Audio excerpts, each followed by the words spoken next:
Solidão, minha velha amiga, eu vim falar contigo outra vez. Amiga,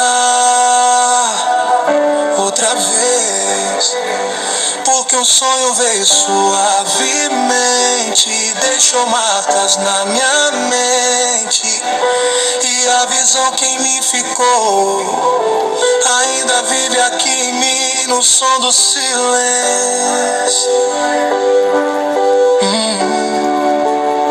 Em ruas frias eu caminhei sozinho, sob o brilho fraco de um lampião. Passei por gente sem expressão, cada um preso à solidão, falando sem dizer, ouvindo sem vida, presos no silêncio.